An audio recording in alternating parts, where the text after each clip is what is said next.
اعوذ باللہ من الشیطان الرجیم بسم اللہ الرحمن الرحیم۔ آج یہاں جوہر موڑ پر اس دھرنے میں شریک میرے بھائیوں دوستوں، جماعت اسلامی کے ذمہ داران جناب یونس بارائی صاحب، جناب عزیز الدین ظفر صاحب، نعیم اختر صاحب، جناب خضر باقی صاحب، نصر عثمانی صاحب اور میرے بہت ہی عزیز ساتھیوں،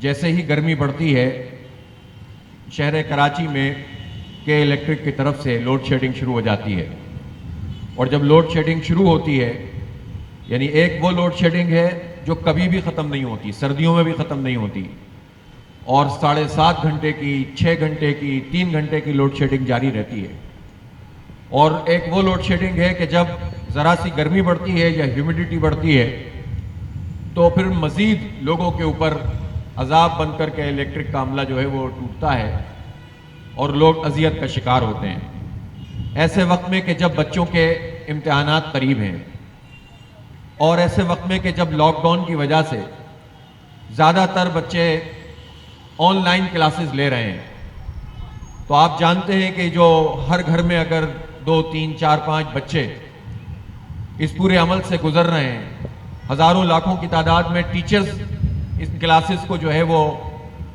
کنڈکٹ کر رہے ہیں، اور جب بجلی نہیں ہوتی تو ظاہر ہے اس کے نتیجے میں کبھی نیٹ کا پرابلم آتا ہے، کبھی یہ مسئلہ آتا ہے کہ موبائل یا لیپ ٹاپ یا کمپیوٹر چارج نہیں ہوتے، اور اس کے نتیجے میں تعلیم کا حرج ہوتا ہے۔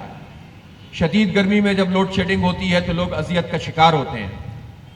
کراچی میں اس وقت 29.5 لاکھ صارفین ہیں، یعنی جن کے میٹرز ہیں جو بل ادا کرتے ہیں۔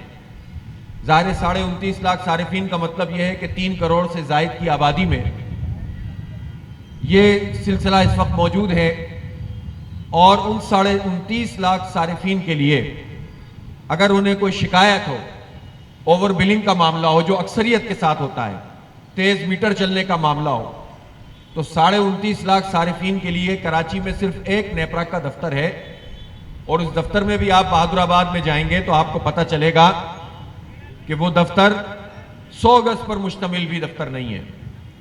تو 29.5 لاکھ لوگوں کا مسئلہ حل کرنے کے لیے، سننے کے لیے 100 گز سے بھی کم کا ایک دفتر بہادر آباد میں موجود ہے، اور ہم اس دفتر کو لوگوں کو دکھانے کے لیے انشاءاللہ 2 دن بعد اس نیپرا کے آفس پہ بھی دھرنا دیں گے انشاءاللہ تعالی، تاکہ لوگوں کو پتہ چلے کہ یہ وہ ریگولیٹری اتھارٹی ہے جس کا کام ریگولیٹ کرنا ہے، بجلی کمپنیوں کو مجبور کرنا ہے کہ وہ عوام کو سروس فراہم کریں، بجلی فراہم کریں، اوور بلنگ نہ کریں، ان کے میٹر تیز نہ چلتے ہوں۔ لیکن وہ ریگولیٹ کرنے والی اتھارٹی در حقیقت کے الیکٹرک کے دست و بازو بنے ہوئے ہیں، ان کے جرائم پر پردہ ڈالنے کی کوشش کرتے ہیں، اور اگر وہ پردہ ڈالنے میں ناکام ہو جاتے ہیں نیپرا کے لوگ، انہیں رپورٹ میں کچھ لکھنا بھی پڑتا ہے، تو باتیں کچھ بھی کریں فیصلہ کے الیکٹرک کے حق میں دیتے ہیں۔ اور اس کی مثال یہ ہے کہ پچھلے دنوں جب نیپرا کی ہیئرنگ ہوئی تو اس ہیئرنگ میں جو موضوع تھا وہ موضوع یہ تھا کہ جو ان کو ایک استثنائی صورتحال کے الیکٹرک کو حاصل ہے ایک پرائیویٹ کمپنی ہونے کے باوجود، وہ یہ ہے کہ جن کا لائسنس ہے وہ ایکسکلوزیو ہے۔ ایکسکلوزیو لائسنس ہونے کا مطلب یہ ہے کہ کوئی اور بجلی کمپنی نہیں آ سکتی، اور 2005 سے لے کر 2021 آ گیا ہے، 16 سال سے ان کو یہ ایکسکلوزیوٹی حاصل ہے۔ تو لوگوں نے یہ شکایت کی، پٹیشنز آئیں، سپریم کورٹ نے بھی کہا کہ نیپرا اس کے ہیئرنگ کرے، اور جب ہیئرنگ کی گئی تو ہم سب وہاں گئے، اور وہاں پر تقریباً سول سوسائٹی اور جماعت اسلامی، اس لیے کہ باقی پارٹیاں تو حساب کتاب بنائے ہوئے ہوتی ہیں کہ الیکٹرک کے ساتھ، وہ تو کہ الیکٹرک کے خلاف جاتے نہیں ہیں، باتیں جتنی بھی کر لیں، لیکن جب مسئلہ آتا ہے، اس شہر میں پی ٹی آئی کے 14 ایم این اے ہیں، 19-20 ایم پی ہیں، ایم کیو ایم کے پاس 20-21 ایم پی ہیں، ان کے 4 ایم این اے ہیں، پیپلز پارٹی کے 3 ایم این اے ہیں، ان میں سے کوئی نہیں جاتا وہاں پر کہ کراچی کے لوگوں کی نمائندگی کرے۔ جماعت اسلامی جاتی ہے، سول سوسائٹی کے لوگ آتے ہیں، عوام آتے ہیں، اور وہاں تقریباً سب کی رائے یہ تھی کہ ان کا لائسنس کینسل ہونا چاہیے، لیکن جب فیصلہ آیا نیپرا کا تو وہ کے الیکٹرک کے حق میں آیا۔ اس کا مطلب یہ ہے کہ نیپرا اور کے الیکٹرک کا بھی ایک الائنس ہے جو کراچی کے شہریوں پر خاص طور پر جو ہے وہ عذاب بن کر گرتا ہے۔ دوسرا پھر حکومت کہاں ہے؟ وفاقی حکومت کے ماتحت یہ بجلی کا پورا نظام ہے. وفاقی حکومت اس وقت پاکستان تحریک انصاف کی ہے. کراچی کا میکزیمم مینڈیٹ ان کے پاس ہے اور جو بقیہ مینڈیٹ ہے وہ ایم کیو ایم ان کی پارٹنر ہے. دونوں کی مل کر وفاقی حکومت ہے.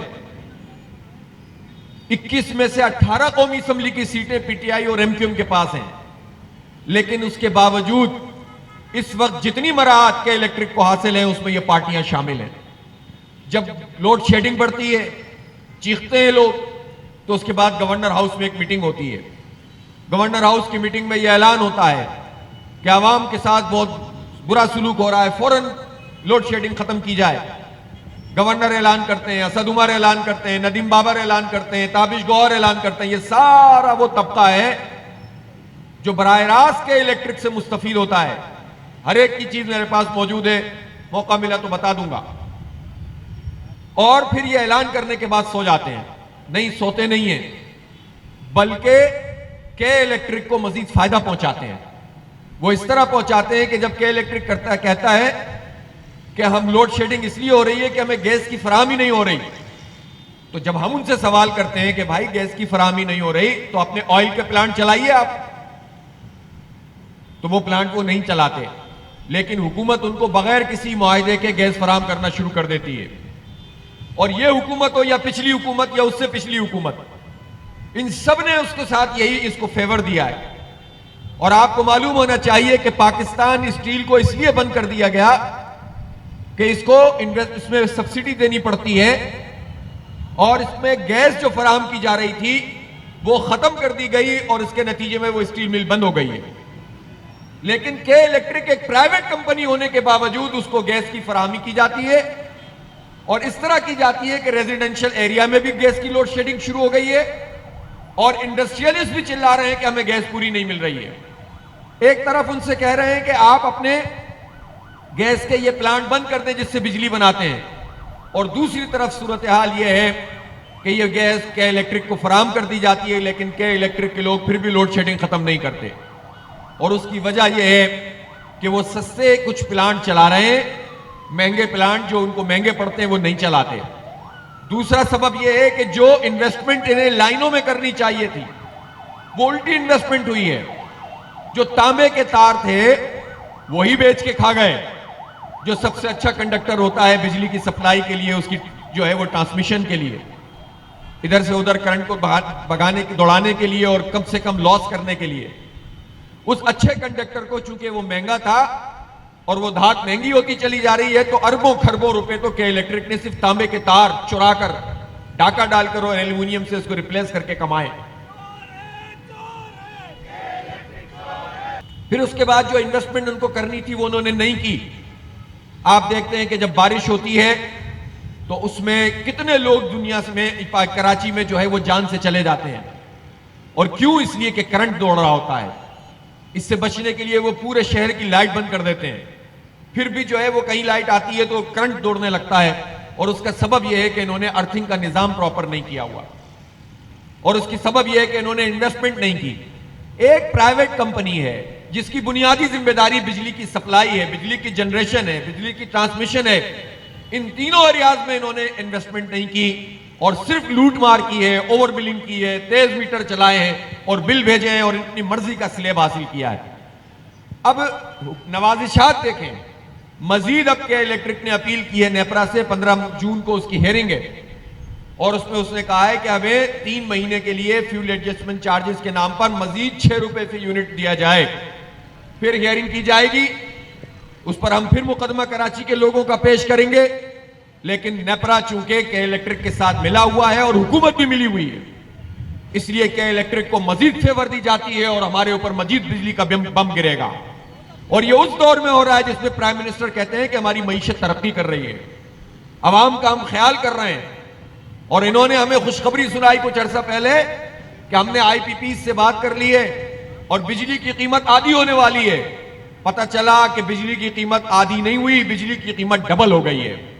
شرم کی بات ہے کہ جو بجلی کے بم گراتے ہوں، جو گیس کے بم گراتے ہوں، جو آٹے کو مہنگا کرتے ہوں، جو چینی کو مہنگا کرتے ہوں، جو دال کو مہنگا کرتے ہوں، جو کپڑوں کو مہنگا کرتے ہوں، وہ اعداد و شمار کا گھن چکر لگا کے گورکھ دھندا دکھا کے پوری قوم سے جھوٹ بولتے ہوں کہ ہماری معیشت جو ہے وہ اچھی ہو گئی ہے. معیشت ہو سکتا ہے ان لوگوں کی اچھی ہو گئی ہو, عوام کی معیشت تباہ ہو رہی ہے, اور ہمیں جو ہے وہ اس طرح سے انہوں نے عذابوں کے اندر مبتلا کیا ہوا ہے. میرے بھائی اور دوستو, کراچی کے ساتھ یہ ظلم کیوں ہوتا ہے؟ پورے پاکستان میں کوئی کمپنی پرائیویٹائز نہیں ہے. کراچی میں یہ کمپنی پرائیویٹائز کی گئی 2005 میں, جب یہ کمپنی جو KESC تھی, اس وقت گورنمنٹ اس کو صرف 1.5 ارب روپے سبسڈی دیتی تھی. 16 سال گزرنے کے بعد آج صورتحال یہ ہے کہ گورنمنٹ اس پرائیویٹ کمپنی کے لیے 95 ارب روپے کی سبسڈی دیتی ہے. صورتحال یہ ہے کہ اس وقت ہمارے 18 لاکھ صارفین تھے, اب 29.5 لاکھ صارفین ہیں, لیکن بجلی کی پیداواری یونٹس میں انہوں نے صرف 11% کا اضافہ کیا ہے 16 سال میں. صورتحال یہ ہے کہ اس وقت پھر بھی جو ہے وہ جیسا تیسا بھی نظام تھا, آگے بڑھ رہا تھا. طے یہ ہوا تھا کہ اس لیے ہم پرائیویٹائز کر رہے ہیں تاکہ خود انحصاری بجلی کی پیداوار میں حاصل ہو جائے. اب صورتحال یہ کہ اس وقت تو 200-300 میگا واٹ فراہم کیا جاتا تھا, پہلے 600, پھر 800, پھر 850, پھر 1250, اور اب اس وقت 1450 میگا واٹ نیشنل گریڈ سے مل رہا ہے. اس کے باوجود لوڈ شیڈنگ ہو رہی ہے. اس وقت صورتحال یہ ہے کہ انہوں نے ہم سے وعدہ کیا تھا, بار بار وعدہ کیا, اور پھر حتمی تاریخ دی کہ اب 15 مارچ کو 900 میگا واٹ کا پلانٹ لگ جائے گا. لیکن میں پوچھنا چاہتا ہوں گورنر سے, اسد عمر سے, ندیم بابر سے, پرائم منسٹر سے, اور کے الیکٹرک سے, اس کے CEO سے, کہ وہ پلانٹ کہاں چلا گیا. اگر وہ پلانٹ چل رہا ہوتا تو اس وقت لوڈ شیڈنگ نہیں ہوتی, اور اگر وہ پلانٹ چل بھی جائے گا تو بھی ان کا سسٹم اتنا انہوں نے تباہ کر دیا ہے کہ یہ لوڈ شیڈنگ نہیں روک سکتے. لہٰذا ایک ہی علاج ہے, اور وہ یہ ہے کہ کے الیکٹرک کا لائسنس کینسل کیا جائے, ان کا فارنزک آڈٹ کیا جائے, اور دودھ کا دودھ پانی کا پانی ہو جائے کہ کس کس پارٹی کے کون کون سے لوگ ہیں جو کے الیکٹرک کے ساتھ ملے ہوئے ہیں. میرے بھائیو, یہ جو کراچی میں اس وقت ابتری کی صورتحال نظر آتی ہے, لسانیت اور تعصب کی بنیاد پر تو لوگ سیاست بازی کرتے ہیں, لیکن 35-40 سال سے جو شہر کے اوپر بلا شرکت غیر اقتدار میں رہے ہیں, ان سے یہ سوال ہے کہ ہمارا ادارہ KESC کھمبوں کی قیمت کے برابر آپ نے بیچا تھا. آپ اس وقت وفاق میں بھی تھے اور صوبے میں بھی تھے, MQM کے لوگ مشرف کے ساتھ مل کر اس KESC کو بیچا تھا. پھر اس کے بعد 4-5 سال بعد پیپلز پارٹی اور متحدہ کی مشترکہ حکومت تھی MQM اور پیپلز پارٹی کی, اور انہوں نے ایک گروپ سے لے کر دوسرے گروپ کو یہ بیچ دیا. 50 ارب روپے کراچی کے لوگوں کے جیب سے لوٹے ہوئے گورنمنٹ نے اس کمپنی کو معاف کر دیے. شیئر تبدیل ہو گئے, لوگ تقریباً وہی رہے, کمپنی کے نام بدل گئے, اور پھر اس کمپنی کو ایک آف شور کمپنی کے طور پر رجسٹر کر دیا گیا. کیمن آئیلینڈ کے اندر یہ رجسٹر ہے, اور اب اگر یہ کمپنی کے شیئر کسی اور کمپنی کو جائیں گے تو حکومت کو جو ٹیکس ملنا چاہیے تھا وہ ٹیکس ہم نہیں لے سکتے. وہ اربوں روپے, سینکڑوں ارب روپے کا ٹیکس وہ اس کمپنی کو فائدہ ہو جائے گا, اس لیے کہ وہ آف شور کمپنی ہے. چیف جسٹس نے پوچھا کہ اس کمپنی کا اصل مالک کون ہے, تو آج بھی یہ سوال اپنی جگہ موجود ہے کہ کے الیکٹرک کا اصل مالک کون ہے. کوئی صہیونی اسرائیلی ہے یا کوئی برہمن انڈین ہے؟ اور یہ سوال صرف حکومت سے نہیں ہے, یہ قانون نافذ کرنے والے اداروں اور حساس اداروں سے بھی ہے. کیسی کمپنی جو اسٹریٹجک پوزیشن رکھتی ہے, بجلی کی جو سہولت, اس کی ترسیل کا نظام اور پیداوار کا نظام ہے, جو ایک اسٹریٹجک ایسٹ ہے, وہ ایسی کمپنی کے حوالے ہے کہ جس کے اصل مالکان کے بارے میں عوام کو, قوم کو اور حکومت کو بھی نہیں بتایا جاتا. تو اس کی تحقیقات بھی ہونی چاہیے, قوم کے سامنے بھی لانا چاہیے. اور اس وقت جو ان کی پرفارمنس ہے کہ الیکٹرک کی, اس سے یہ بات ثابت ہے کہ اس کو مزید کنٹینیو نہیں ہونا چاہیے, اور ہمارا یہ مطالبہ ہے کہ اس کا لائسنس کینسل کیا جائے, ان کا فارنزک آڈٹ کیا جائے, اور تمام لوگوں کو بے نقاب کیا جائے جو کہ الیکٹرک کے ساتھ ملے ہوئے ہیں. جماعت اسلامی کراچی کے حقوق کی اس تحریک کو لے کر آگے بڑھ رہی ہے, اس لیے کہ کراچی کی جو مینڈیٹ رکھنے والی پارٹیاں ہیں وہ کراچی کے لوگوں کو ریلیف فراہم نہیں کر رہی. یہاں لوگوں نے آ کر بتایا کہ پانی نہیں ملتا. 2005 سے لے کر آج تک 16 سال گزر گئے ہیں. نعمت اللہ خان صاحب نے آخری پانی کا منصوبہ K3 بنایا تھا. اس کے بعد سے ایم کیو ایم کے 2 ادوار اور پیپلز پارٹی کے ایڈمنسٹریٹرز یہ سارے کے سارے 16 سال سے موجود ہیں، اور ایک قطرہ پانی کا اضافہ بھی کراچی کے لیے انہوں نے نہیں کیا. کوئی منصوبہ اس وقت اس کے اوپر عمل درآمد نہیں ہوا. اور اس وقت بھی جو K4 منصوبہ ہے، ناصر شاہ کہتے ہیں وفاق کا ہے، وفاق کہتا ہے صوبے کا ہے، صوبہ کہتا ہے وفاق کا ہے، اور آپس میں یہ میوزیکل چیئر کا کام کرتے ہیں، اور کراچی کے لوگوں کے لیے منصوبہ مکمل نہیں ہو رہا. کراچی میں پانی کا بحران ہے. کراچی کی گنتی کو انہوں نے آدھا کر دیا. کس نے آدھا کیا ہے؟ انہوں نے آدھا کیا ہے جو کراچی کا نام استعمال کر کے سیاست کرتے ہیں. کوٹا سسٹم کس نے لامتناہی مدت کے لیے بڑھا دیا؟ پی ٹی آئی اور ایم کیو ایم نے بڑھا دیا. جو نام ہمارا استعمال کرتے ہیں ہمارے نوجوانوں کو انہوں نے اس طرح سے ان کے ذہنوں کو بنا کر نفرت کی آگ میں ڈالا تھا اور ہمارا نقصان کیا. تعلیم ہم سے چھینی، سب کچھ ہم سے چھین لیا، اور اب جو ہے وہ پھر سے کوشش کرتے ہیں کہ کسی طرح جو ہے وہ لسانی منجن بیچتے رہیں. لیکن اصل میں تو انہوں نے ہمارا بیڑا غرق کیا. اور جو پیپلز پارٹی ہے جو کراچی دشمنی پر اتری ہوئی ہے، جعلی ڈومیسائل یہ بناتے ہیں، ملازمتیں ہمارے لڑکوں کو یہ نہیں دیتے، ہماری بچیوں کو نہیں دیتے، تعلیم کا انہوں نے بیڑا غرق کیا ہوا ہے. کراچی کو سمجھتے ہیں کہ یہ دودھ دینے والی گائے ہے، بس اس کا دودھ وصول کرو، اس کو چارہ نہیں کھلاؤ. پیپلز پارٹی اور اس کے وڈیرے تو اصل میں کراچی کو اپنا حصہ سمجھتے ہی نہیں ہے، سوائے اس کے کہ اس سے لوٹ مار کرنی ہے. اور اسی پیپلز پارٹی کو بار بار ایم کیو مضبوط کرتی رہی ہے. انہی وڈیروں کے ساتھ بیٹھ کر یہ ہماری قسمت کے فیصلے کرتے رہے. ہمیں کچھ نہیں ملا، ان کو بہت کچھ مل گیا ہے. اس لیے ہم یہ سمجھتے ہیں کہ کراچی کی جو جنون پارٹی ہے وہ جماعت اسلامی ہے. اس نے پہلے بھی کراچی کی خدمت کی ہے، اور آج بھی ہم کراچی کے مسئلوں پر سڑک پر موجود ہیں. کل بحریہ ٹاؤن کو آگ لگائی گئی. یہ بحریہ ٹاؤن جب بن رہا تھا تو اس وقت حکومت میں پیپلز پارٹی اور ایم کیو ایم تھی، اور یہ اگر لوگوں کی زمینیں قبضہ کر رہے تھے تو یہ سب ملے ہوئے تھے. اسی لیے بحریہ ٹاؤن سے متعلق ایک لفظ بھی یہ پارٹی نہیں کہتی ہے. کوئی پارٹی نہیں اپنی زبان سے اس کے خلاف کوئی بات کرتے.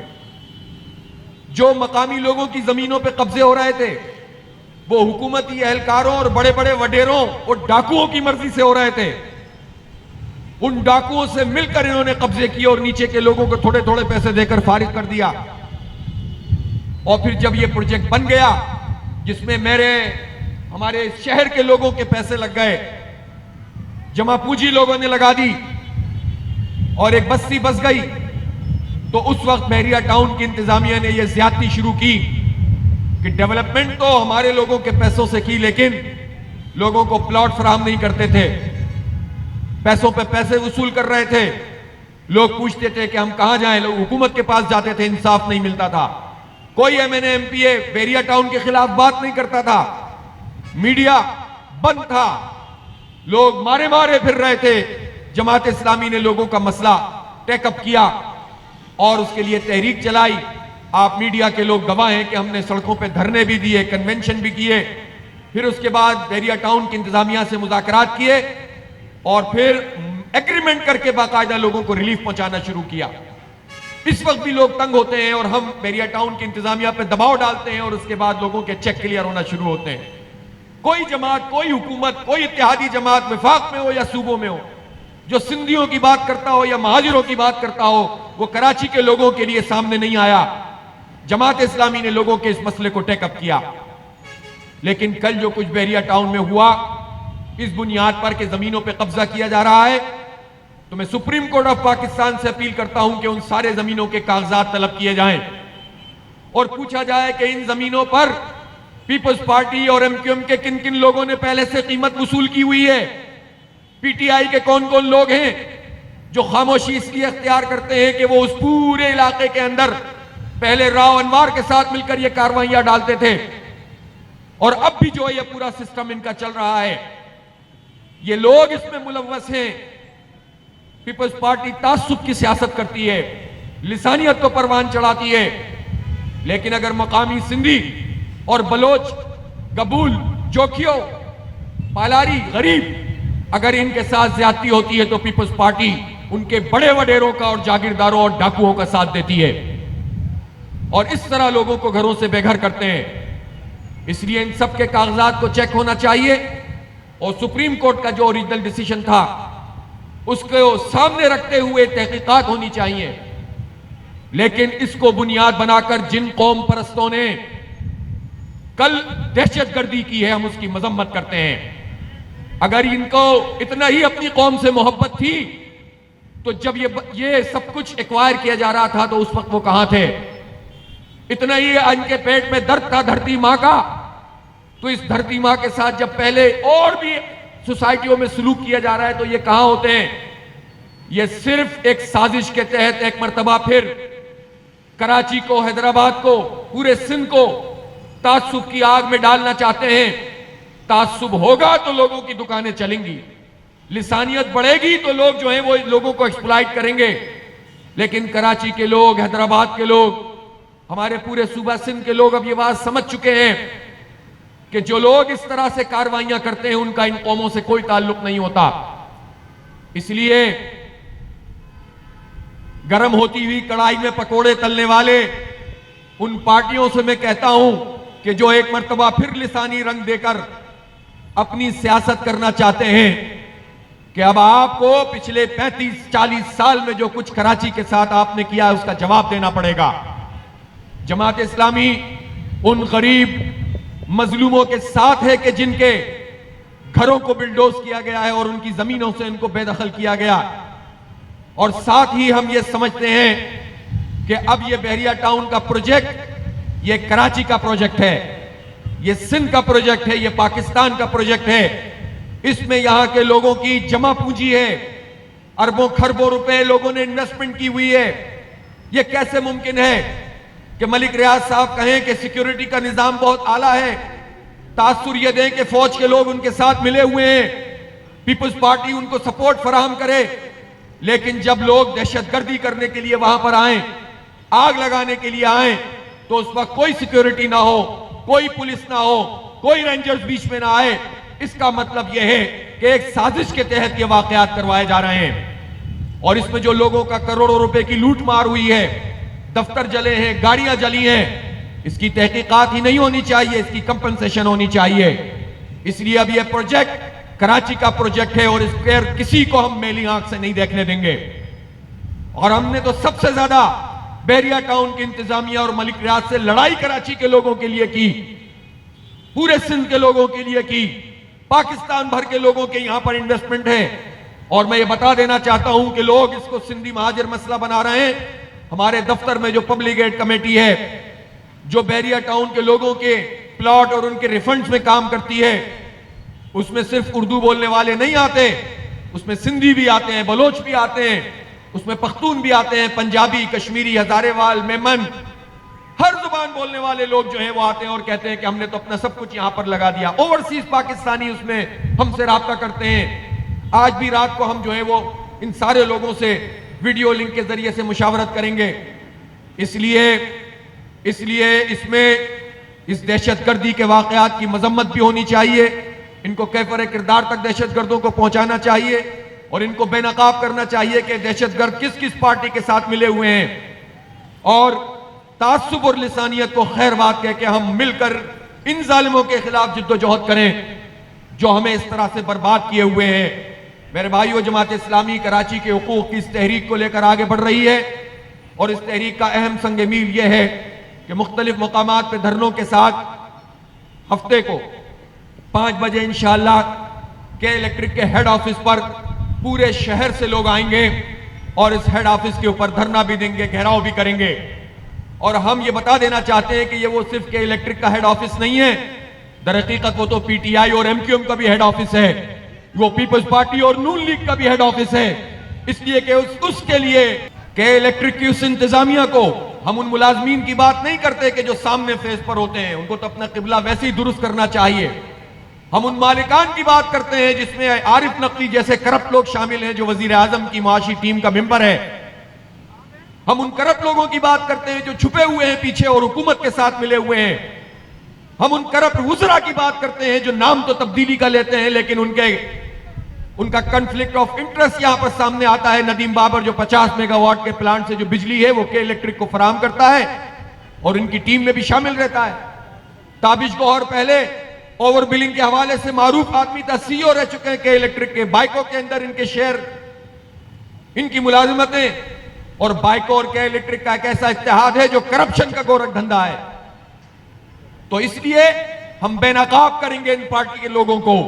ہم کراچی کے لوگوں کو بتائیں گے کہ کون تمہیں لوٹ رہا ہے. اس لیے مسئلے کا حل صرف یہ نہیں ہے کہ ہم کے الیکٹرک کے خلاف تحریک چلائیں، بلکہ ان کے سرپرستوں کو مسترد کریں. جماعت اسلامی کراچی کے لوگوں سے اپیل کرتی ہے کہ اس جد و جہد میں شریک ہو تاکہ آپ کو ریلیف ملے. آپ نکلتے ہیں تو کچھ نہ کچھ آپ کا مسئلہ حل ہوتا ہے، لیکن جب آپ قوت کے ساتھ نکلیں گے، اتحاد کے ساتھ نکلیں گے تو انشاءاللہ تعالی آپ کے مسائل حل ہوں گے. آپ اپنی لیڈرشپ کو صحیح چنیں. آپ نے جن لوگوں کو اپنے سروں پہ بٹھایا ہوا ہے کراچی کے لوگوں، انہوں نے تمہارا سودا کیا ہے، انہوں نے تمہیں بار بار بیچا ہے. اب ان کے فریب میں نہیں آنا ہے، بلکہ کراچی کے عوام کے لیے، ہمارے بچوں کی مستقبل کے لیے جو جد و جہد جماعت اسلامی کر رہی ہے، آپ اس میں ہمارے ساتھ شریک ہوں. انشاءاللہ ہم 12 تاریخ کو ہفتے کے دن 5 بجے کے الیکٹرک کے ہیڈ آفس میں پہنچیں گے. آپ سب لوگ اس میں آنے کے لیے تیار ہیں کہ نہیں تیار ہیں؟ دھرنے کے لیے تیار ہیں کہ نہیں تیار ہیں؟ اپنے ساتھ اور لوگوں کو لے کر آئیں، اپنے محلے کے لوگوں کو لائیں، پریشان حال لوگوں کو لائیں، جن کے مسائل ہیں وہ لے کر آئیں، تاکہ ہم میڈیا کے ذریعے سے بتا سکیں کہ یہ کیا ظلم ہو رہا ہے. چھوٹے چھوٹے گھروں میں جو لاکھوں روپے کے بل بھیجے جا رہے ہیں اور کوئی پوچھنے والا نہیں ہوتا، کسی آئی بی سی میں لوگوں کو ریلیف نہیں ملتا. یہ ساری جو ہے وہ چیز سامنے آنی چاہیے. اس لیے انشاءاللہ 5 بجے 12 تاریخ کو ہفتے کے دن کے الیکٹرک کے ہیڈ آفس میں آپ سب لوگوں سے ملاقات ہوگی. وآخر دعوانا الحمدللہ رب العالمین.